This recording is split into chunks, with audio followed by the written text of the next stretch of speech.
Good afternoon students. हम class 7th की महाभारत पढ़ रहे थे। आज हम उसका 25th चैप्टर मंत्रणा पढ़ेंगे। अब देखिए, तेरहवां साल पूरा हो गया पांडवों का, जो उनका अज्ञातवास था। अब वो विराट की राजधानी छोड़कर विराट राज के राज्य में स्थित उपप्लवयीय नायक नगर में जाकर रहने लगे। अज्ञातवास की अवधि पूरी हो चुकी थी, इसलिए पांचों भाई प्रकट रूप में रहने लगे।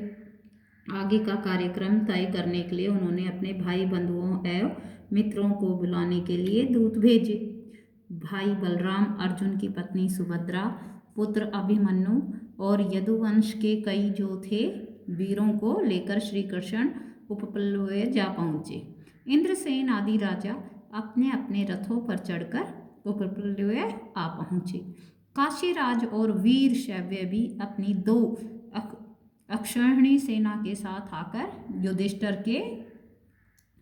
युधिष्ठिर के साथ सेना लाए। उनके साथ जो थे शिखंडी, द्रौपदी का भाई धृष्टद्युम्न और द्रौपदी के पुत्र भी आ पहुँचे। और भी कितने ही राजा अपने अपनी सेनाओं को साथ लेकर पांडवों की सहायता के लिए आ गए। सबसे पहले अभिमन्यु के साथ उत्तरा का विवाह किया गया, क्योंकि वहाँ पे उन्होंने कहा था कि भाई अर्जुन तुम इससे शादी कर लो, लेकिन उन्होंने कहा मैंने इसे नृत्य सिखाया, ये मेरी बेटी के समान है, इसलिए अभिमन्यु के साथ उत्तरा की शादी कर दो। तो अभिमन्यु की शादी उत्तरा के साथ हो गई। इसके बाद विराट राज के सभा भवन में सभी जो आगंतुक यानी मेहमान राजा मंत्रणा का मतलब होता है बातचीत, जो कि लसन का नाम के लिए इकट्ठे हुए। विराट के पास श्री कृष्ण और युधिष्ठिर बैठ गए। द्रौपद के पास बलराम और सात्यकी बैठ गए। और भी कितने ही प्रतापी राजा जो थे सभा में विराजमान थे।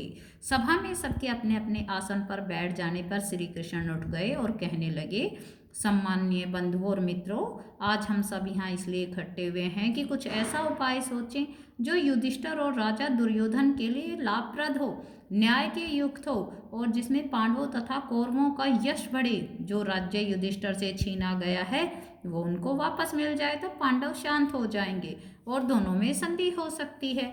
मेरी राय में इस बारे में दुर्योधन के साथ उचित रीति से बातचीत करके उसे समझाने के लिए एक ऐसे आदमी को दूत बनाकर भेजना होगा जो सर्वदा योग्य हो। तब बलराम उठ गए और बोले, कृष्ण ने जो सलाह दी है वो भी मुझे न्याय के अनुसार लगती है। आप लोग जानते ही हैं कि कुंती के पुत्रों को आधा राज्य मिला था, वे उसे जुए में हार गए। अब वे उसे फिर से प्राप्त करना चाहते हैं। यदि शांतिपूर्ण ढंग से बिना युद्ध किए ही वे अपना राज्य प्राप्त कर सके तो उससे न केवल पांडव बल्कि दुर्योधन तथा सारी प्रजा की भलाई ही होगी। बलराम के कहने का ये सार ये था कि युधिष्ठिर ने जानबूझकर अपनी इच्छा से जुआ खेलकर राज्य गंवाया था। उनकी इन बातों से यदुकुल का वीर और पांडवों का हितैषी सत्य की आग बबला हो उठा। उससे न रहा गया। वह उठकर कहने लगा, बलराम जी की बातें मुझे जरा भी न्याय वाली नहीं मालूम होती। युधिष्ठिर के आग्रह करके जुआ खेलने पर विवश किया गया था, मजबूर किया गया था, खेल में कपट से हराया गया था। फिर भी उनकी सज्जनता ही है जो प्राण निभाकर उन्होंने खेल की शर्तें पूरी की।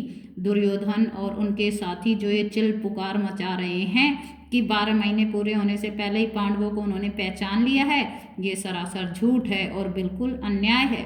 मेरी राय में दुर्योधन बगैर युद्ध के मानेगा ही नहीं, इसलिए देर करना हमारे लिए बिल्कुल नासमझी की बात होगी। सात्यकी की इस दृढ़तापूर्वक और जोरदार बातों से राजा द्रुपद जो थे बड़े खुश हो गए। वह उठे और बोले, सात्यकी ने जो कहा वह बिल्कुल सही है, मैं उनका जोरों से समर्थन करता हूँ। शल्य, धृष्टकेतु, जत्यसेन, कैकई आदि राजाओं के पास अभी से दूत भेजे जाने चाहिए। इसका मतलब यह नहीं कि सुलह का प्रयत्न ही न किया जाए, बल्कि मेरी राय में तो राजा धृतराष्ट्र के पास अभी से किसी सुयोग्य व्यक्ति को दूत बनाकर भेजना बहुत ही जरूरी है। राजा द्रुपद के कह चुकने के बाद जो श्री कृष्ण है वो दोबारा उठे और बोले, सज्जनों, पांचाल राज ने जो सलाह दी है वो बिल्कुल सही है। भैया बलराम जी और मुझ पर कौरवों का जितना हक है उतना ही पांडवों का भी है। हम यहाँ किसी का पक्षपात करने नहीं बल्कि उत्तरा के विवाह में शामिल होने के लिए आए हैं। हम अब अपने जो है स्थान पर वापस चले जाएंगे। द्रुपद की ओर देखकर, द्रुपद राज आप सभी राजाओं में श्रेष्ठ हैं, बुद्धि और आयु में भी बड़े हैं, हमारे लिए तो आप आचार्य के समान हैं। धृतराष्ट्र भी आपकी बहुत इज्जत करते हैं, द्रोण और कृपाचार्य तो आपके लड़कपन के साथी हैं, इसलिए ठीक तो यही होगा कि जो कुछ दूत को समझाना बुझाना हो वो आप ही समझा दें और उन्हें हस्तिनापुर भेज दें। यदि इसके बाद दुर्योधन न्याय चित रूप से संधि के लिए तैयार ना हो तो सब लोग सब तरह से तैयार हो जाए और हमें भी कहला भेजे। ये निश्चय हो जाने के बाद श्री कृष्ण अपने साथियों सहित द्वारका वापस आ गए।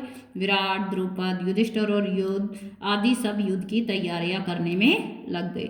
चारों ओर दूत भेजे गए, सब मित्र राजाओं को सेना इकट्ठी करने का संदेश दिया गया।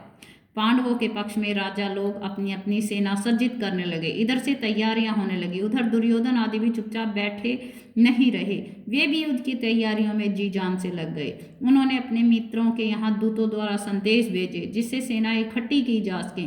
इस तरह सारा भारतवर्ष आगामी युद्ध के कोलाहल से गूंजने लगा। शांति चर्चा के लिए हस्तिनापुर को दूत भेजने के बाद पांडव और उनके मित्र राजागण जोरों से युद्ध की तैयारी में जुट गए। श्री कृष्ण के पास अर्जुन स्वयं पहुंचा। इधर दुर्योधन को भी इस बात की खबर मिल गई कि उत्तरा के विवाह से निवृत्त होकर श्री कृष्ण द्वारका वापस आ गए हैं, सो वह भी द्वारका को रवाना हो गया। संयोग से जो है कि जिस दिन अर्जुन द्वारका पहुंचा ठीक उसी दिन दुर्योधन भी वहां पहुंचा। श्री कृष्ण के भवन में भी दोनों एक साथ ही प्रविष्ट हुए, यानी दाखिल हुए। श्री कृष्ण उस समय आराम कर रहे थे। अर्जुन और दुर्योधन दोनों ही उनके बिल्कुल निकट संबंधी थे, इसलिए दोनों ही बेखटके शयनगार में चले गए। दुर्योधन आगे था, अर्जुन जरा पीछे। कमरे में प्रवेश करके दुर्योधन श्री कृष्ण के सिरहाने एक ऊंचे आसन पर जा बैठा। अर्जुन श्री कृष्ण के पैतान यानी पैरों की तरफ हाथ जोड़े खड़े रहा। श्री कृष्ण की नींद खुली तो उन्होंने सामने अर्जुन को खड़े देखा। उन्होंने उठकर उसका स्वागत किया और कुशल पूछा। बाद में घूमकर आसन पर बैठे दुर्योधन को देखा तो उसका भी स्वागत किया और कुशल समाचार पूछा। उसके बाद दोनों के आने का कारण पूछा। दुर्योधन जल्दी से पहले बोला, श्री कृष्ण ऐसा मालूम होता है कि हमारे और पांडवों के बीच जल्दी युद्ध छिड़ेगा। यदि ऐसा हुआ तो मैं आपसे प्रार्थना करने आया हूँ कि आप मेरी मदद करें। सामान्यतः यह नियम है कि जो पहले आए उसका काम पहले हो।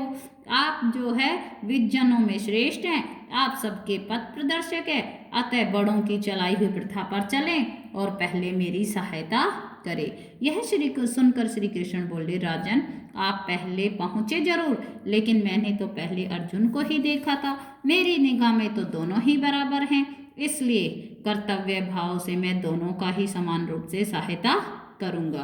पूर्वजों की चलाई हुई प्रथा यह है कि जो आयु में छोटा हो उसी को पहले पुरस्कार देना चाहिए। अर्जुन आपसे आयु में छोटा है, इसलिए मैं पहले उससे ही पूछता हूँ कि वह क्या चाहता है। अर्जुन की तरफ मुड़कर श्री कृष्ण बोले, पार्थ सुनो, मेरे वंश के लोग नारायण कहलाते हैं, वे बड़े साहसी और वीर भी हैं। उनकी एक भारी सेना इकट्ठी की जा सकती है। मेरी ये सेना एक तरफ होगी, दूसरी तरफ अकेला मैं रहूंगा। मेरी प्रतिज्ञा यह भी है कि युद्ध में मैं न तो हथियार उठाऊंगा न ही लड़ूंगा। तुम अच्छी तरह सोच लो, तब निर्णय करो, इन दो में से जो पसंद हो वो ले लो। बिना किसी हिचकिचाहट के अर्जुन बोला, आप शस्त्र उठाएं या ना उठाएं, आप चाहे लड़े या न लड़े, मैं तो आपको ही चाहता हूँ। दुर्योधन के आनंद की तो सीमा ही नहीं रही। वो सोचने लगा कि अर्जुन ने खूब धोखा खाया और श्री कृष्ण की वो लाखों वीरों वाली भारी भरकम सेना आराम से ही उसके हाथ आ गई। ये सोचता और खुशी से फूला ना समाता दुर्योधन बलराम जी के यहाँ पहुंचा और उनको सारा का सारा हाल कह सुनाया। बलराम जी ने दुर्योधन की बातें ध्यान से सुनी और बोले, ओए दुर्योधन, मालूम होता है कि उत्तरा के विवाह के अवसर पर मैंने जो कुछ कहा था उसकी खबर तुम्हें मिल गई है। कृष्ण से भी मैंने कई बार तुम्हारी बात छेड़ी और उसको समझाता रहा कि कौरव और पांडव दोनों ही हमारे बराबर के संबंधी हैं, किंतु कृष्ण मेरी सुने तब ना। मैंने निश्चय कर लिया है कि युद्ध में मैं तटस्थ रहूंगा, क्योंकि जिधर कृष्ण ना हो उस तरफ मेरा रहना ठीक नहीं है। अर्जुन की सहायता मैं करूंगा नहीं, इस कारण मैं अब तुम्हारी भी सहायता करने योग्य नहीं रहा, इसलिए मेरा तटस्थ रहना ही ठीक होगा। हस्तिनापुर को लौटते हुए दुर्योधन का दिल बल्लियों उछल रहा था। वह सोच रहा था कि अर्जुन बड़ा बुद्धू बना, द्वारका की इतनी बड़ी सेना मेरी हो गई है और बलराम जी का स्नेह तो मुझ पर है ही। श्री कृष्ण भी निशस्त्र और सेना विहीन ही है। वही यही सोचते विचारते दुर्योधन खुशी खुशी अपनी राजधानी में आ पहुंचा। कृष्ण ने पूछा, सखा अर्जुन, एक बात बताओ, तुमने सेना बल के बजाय मुझे निशस्त्र ही क्यों पसंद किया? अर्जुन बोला, बात यह है कि आप में वो शक्ति है जिससे आप अकेले ही इन तमाम राजाओं से लड़कर इन्हें कुचल सकते हैं। अर्जुन की बात सुनकर कृष्ण मुस्कुराए और बोले, अच्छा ये बात है, और अर्जुन को बड़े प्रेम से विदा किया। इस प्रकार श्री कृष्ण अर्जुन के सारथी बने और पार्थ सारथी की पदवी प्राप्त की। मद्र देश के जो राजा शल्य नकुल सहदेव की मां माद्री के भाई थे, तब उन्हें यह खबर मिली कि पांडव उपलव्य के नगर में युद्ध की तैयारी कर रहे हैं, तो उन्होंने एक भारी सेना इकट्ठी की और उसे लेकर पांडवों की सहायता के लिए उपप्लव्य की ओर रवाना हो गए। राजा शल्य की सेना बहुत बड़ी थी। उपप्लव्य की ओर जाते हुए रास्ते में जहाँ कहीं भी वो शल्य विश्राम करने के लिए डेरा डालते थे कि उनकी सेना का पड़ाव कोई 1.5 योजन तक फैल जाता था। जब दुर्योधन ने सुना कि राजा शल्य विशाल सेना लेकर पांडवों की सहायता के लिए जा रहे हैं, तो उसने किसी प्रकार इस सेना को अपनी ओर कर लेने का निश्चय कर लिया। अपने कुशल कर्मचारियों को उसने आज्ञा दी कि रास्ते में जहाँ कहीं भी राजा शल्य और उनकी सेना डारा डाले, उसे हर तरह की सुविधाएं पहुंचाई जाए। शल्य पर दुर्योधन के आदर सत्कार का कुछ ऐसा असर हुआ कि उन्होंने पुत्रों के समान प्यार करने योग्य भांजो पांडवों को छोड़ दिया और दुर्योधन के पक्ष में रहकर युद्ध करने का वचन दे दिया।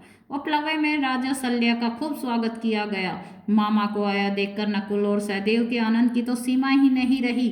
जब भावी युद्ध की चर्चा छिड़ी तो शल्य ने युधिष्ठिर को बताया किस प्रकार दुर्योधन ने धोखा देकर उसको अपने पक्ष में कर लिया है।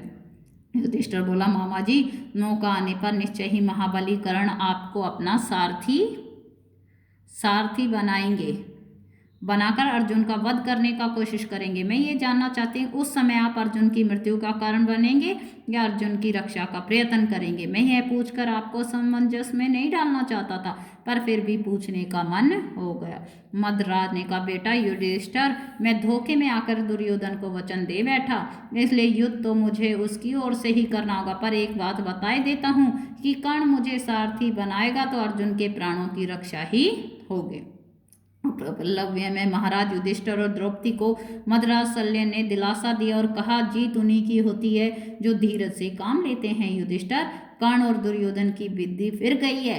अपनी दुष्टता के फलस्वरूप निश्चय ही उनका सर्वनाश होकर रहेगा।